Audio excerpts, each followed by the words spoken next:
Russia একটি নতুন সামরিক কৌশলে ইউক্রেনকে লণ্ডভণ্ড করে দিচ্ছে। এ কৌশল শুধু যুদ্ধের গতিপথ নয়, আন্তর্জাতিক কূটনীতির ভারসাম্যও পাল্টে দিচ্ছে।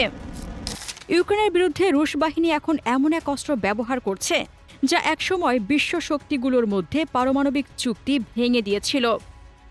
এই 9M72-9 ক্ষেপণাস্ত্রের নাম শুনলেই পশ্চিমা সামরিক বিশ্লেষকদের কপালে ভাঁজ পড়ে যায়। কারণ এটি কেবল একটি মিসাইল নয়, বরং রাশিয়ার সামরিক মানচিত্রে নতুন বার্তা প্রেরণের হাতিয়ার। দূরপাল্লার এই ক্ষেপণাস্ত্র কয়েক মিনিটেই 1200 কিলোমিটার দূরের লক্ষ্যবস্তুতে পৌঁছাতে পারে।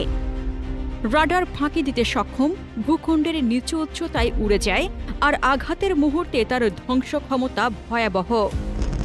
এতে পারমাণবিক বা প্রচলিত উভয় ধরনের ওয়ারহেড লাগানো সম্ভব। এ কারণেই এর প্রতিটি নিক্ষেপ গোটা ইউরোপের নিরাপত্তা ধারণাকে নাড়িয়ে দেয়। ইউক্রেন বলছে, আগস্ট থেকে রাশিয়া অন্তত 23 বার এই মিসাইল ব্যবহার করেছে। এমন আঘাতে শুধু শহর নয়, মানুষের মনোবলও ভেঙে পড়ছে।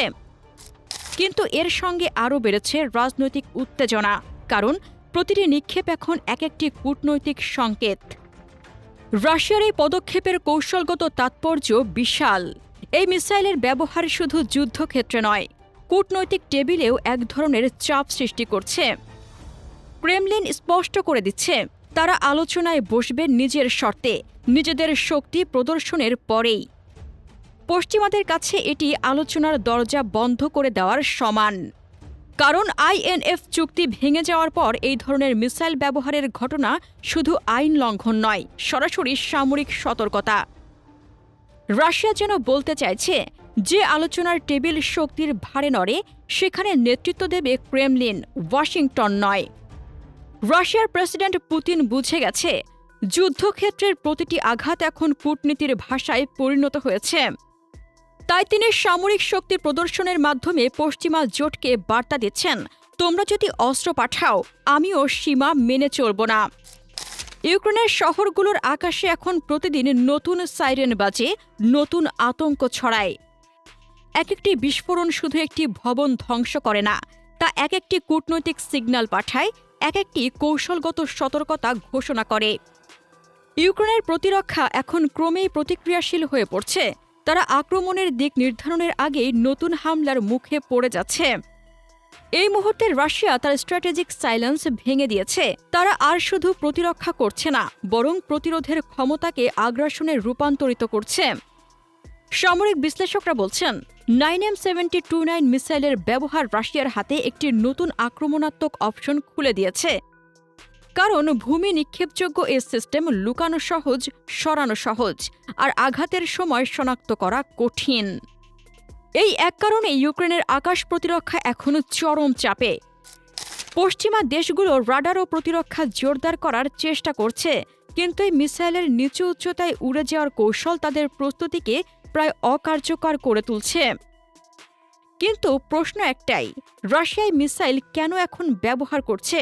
এর উত্তর লুকিয়ে আছে কৌশলে। পুতিন জানে, ইউক্রেনের যুদ্ধক্রমে রাজনৈতিক হয়ে উঠছে। যুক্তরাষ্ট্রের নির্বাচন, ইউরোপে বিভক্ত মতামত। এই পরিস্থিতিতে রাশিয়া তার সামরিক শক্তিকে আলোচনার হাতিয়ার বানাতে চাইছে। অর্থাৎ যুদ্ধের মধ্যেই শান্তি আলোচনার দাম বাড়িয়ে নিচ্ছে মস্কো। একই সঙ্গে তারা ইউরোপের মনস্তত্ত্বে ভয়ের বীজ বপন করছে, যাতে আগামী যে কোনো আলোচনায় রাশিয়ার দাবি প্রাধান্য পায়। অন্যদিকে কিয়েভ চায় দীর্ঘ পাল্লার অস্ত্র। তাদের দাবি, রাশিয়াকে পাল্টা আঘাত ছাড়া থামানো সম্ভব নয়। কিন্তু এই দাবি মানে যুদ্ধকে আরও এক ধাপ উপরে নিয়ে যাওয়া। যুক্তরাষ্ট্রের হাতে টমাহক আছে, কিন্তু ওয়াশিংটন এখনও দ্বিধায়। এই অস্ত্র দিলে কি রাশিয়া সরাসরি পশ্চিমাকে টার্গেট করবে না? প্রশ্ন জটিল, উত্তর আরও জটিল।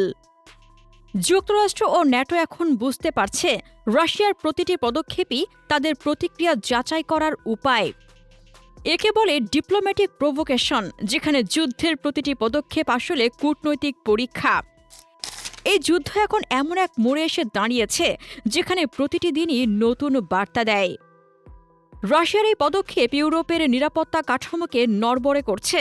ন্যাটোর পূর্ব সীমান্তে বাড়ছে টহল, আকাশে বাড়ছে নজরদারি। রাডার ঘাঁটি ও কমান্ড সেন্টারগুলো এখন ২৪ ঘন্টা সতর্ক। পোল্যান্ড, লিথুয়ানিয়া, রোমানিয়া সব দেশই আতঙ্কে কাঁপছে যে পরবর্তী মিসাইলটি তাদের দিকেই না আসে। এমন অবস্থায় রাশিয়ার প্রতিটি ঘোষণা এখন সরাসরি পূর্ব ইউরোপের ভবিষ্যৎ নির্ধারণ করছে। ইউরোপের রাজনৈতিক নেতারা জানেন, এখন একটি ভুল সিদ্ধান্তই যুদ্ধকে তাদের দরজায় নিয়ে আসতে পারে। ইউক্রেনীয় নাগরিকদের বাস্তবতা আরও কঠিন। বেসামরিক এলাকাগুলোতে ক্রমাগত আঘাতে জীবনযাত্রা ভেঙে পড়েছে। শীতের আগে অবকাঠামো ধ্বংস করা হচ্ছে যাতে বিদ্যুৎ সরবরাহ বন্ধ থাকে এবং যুদ্ধের পাশাপাশি ঠান্ডা হয়ে ওঠে প্রতিরোধের মনোভাবও। এটি কেবল সামরিক কৌশল নয়, মানসিক যুদ্ধও বটে। এমন হামলায় সেনা ও বেসামরিকের পার্থক্য প্রায় মুছে গেছে।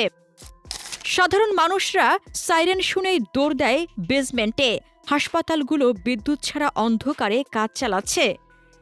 এ এক নতুন বাস্তবতা, যেখানে যুদ্ধ মানে কেবল ট্যাঙ্ক আর গোলা নয়, মনস্তাত্ত্বিক ধ্বংসও। বিশ্লেষকরা বলছেন, এই যুদ্ধ এখন পরীক্ষাগারের মতো।